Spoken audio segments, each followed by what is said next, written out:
3.5 करोड़ रोए होते हैं आदमी के शरीर में, विग्रह में। तो निश्चित है परमात्मा के भी इतने हैं। जब परमात्मा के इतने होंगे, जहां 3.5 करोड़ रोमे हैं, वहां एक एक रोम में करोड़ों ब्रह्मांड है। अगर किसी साइंटिस्ट, किसी वैज्ञानिक को लगा दिया जाए कि अपना ब्रह्मांड ढूंढो, तो हमको लगता है 10 जिंदगियां खत्म हो जाएंगी, हजारों अपना ब्रह्मांड ढूंढ नहीं पाएगा। आप गणित लगाइए, मैं इतना पढ़ा लिखा आदमी नहीं। 3.5 करोड़ रोया है, एक एक रोए में करोड़ों ब्रह्मांड है। फिर उसमें अपना ब्रह्मांड, मान लीजिए किसी ने ढूंढ लिया, कोई साइंटिस्ट ने अपना ब्रह्मांड। फिर हमारे ब्रह्मांड में 14 लोक हैं। 14 लोकों में मुख्य 3 लोक हैं। अब 3 लोकों में फिर एक मृत्यु लोक है। उस मृत्यु लोक में 7 द्वीप हैं। हमारे घर में हिंदू सनातन धर्म में जब कोई संस्कार होता है, घर में विवाह इत्यादि कोई भी संस्कार हो, 16 संस्कार हैं, उसमें कोई भी संस्कार हो तो पंडित आता है, पढ़ता है भारत खंडे जम्बूद्वीप, जम्बूद्वीप। विचार करिए आप, हमारे लोक में और जम्बूद्वीप में 9 वर्ष हैं। 9 वर्षों में जो भारतवर्ष है, भारत वर्ष में कितने प्रदेश हैं मैं जानता नहीं हूँ, उनमें एक उत्तर प्रदेश है। उत्तर प्रदेश में कितने गांव जिले हैं मुझे आता नहीं, मैं पढ़ा लिखा नहीं हूँ, आप ढूंढ लेना। उत्तर प्रदेश के एक छोटे से जगह पर हम लोग 1.5 फीट की जमीन पर बैठे हुए हैं। अंदाजा लगाइए कि परमात्मा की सृष्टि में हम कहाँ हैं। लगाओ अंदाजा, ब्रह्मा की हम सृष्टि में, परमात्मा की सृष्टि में हमारी क्या औकात है। फिर हम क्यों फूलते हैं ईश्वरो हम भोगी चित्तो हम बलवान सिद्धि, हम ये हम वो क्यों फूलते हैं? क्या है हम?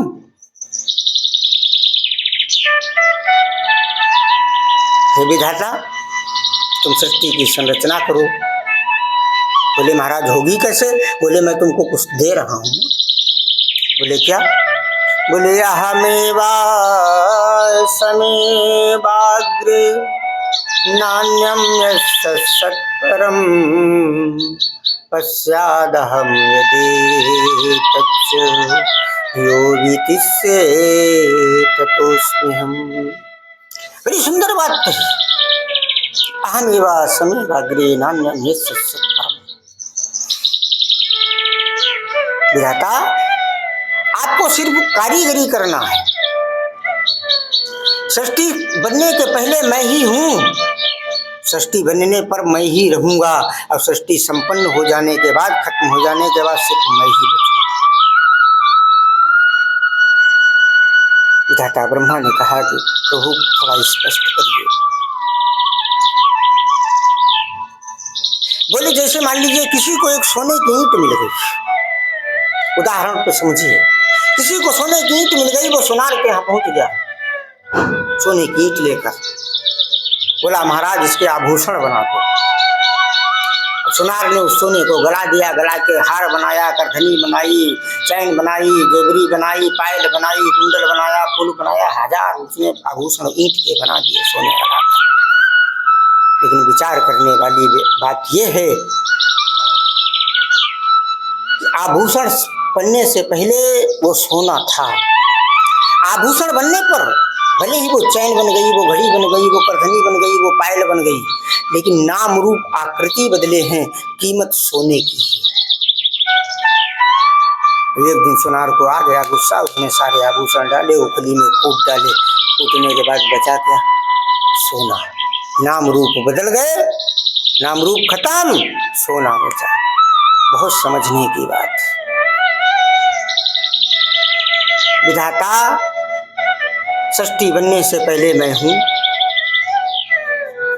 सृष्टि का तुम संस्कार करो, सब में मैं ही रहूंगा। नाम रूप सिर्फ बदलेंगे, कोई कुलदीप बनेगा, कोई पप्पू बनेगा, कोई रमेश बनेगा, कोई कुछ बनेगा, जैसे कुंडल और करधनी के नाम परिवर्तित हो गए लेकिन मूल्य सोने का ही रहता है, ऐसे ही पप्पू भी खत्म हो जाएगा, कुलदीप भी खत्म हो जाएगा, नाम रूप आकृति खत्म हो जाएंगे, बाद में वो सोना ही बचेगा, वो ईश्वर ही बचेगा। हमारी क्या वजह?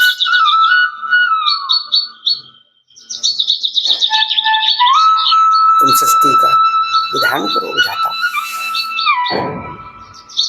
बच्चों ने मिट्टी ली, मिट्टी को में पानी डाला, पानी घोल के हाथी बनाया, घोड़ा बनाया, कुत्ता बनाया, बिल्ली बनाई।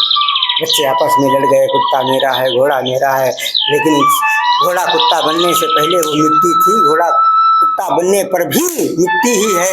अब नाम रूप आकृति में परिवर्तित मिट्टी को किया गया तो हाथी हो गया, घोड़ा हो गया। बच्चों को गुस्सा आया, सब फोड़ डाले, मिट्टी बची, नाम रूप आकृति कहाँ चले गए किसको पता है।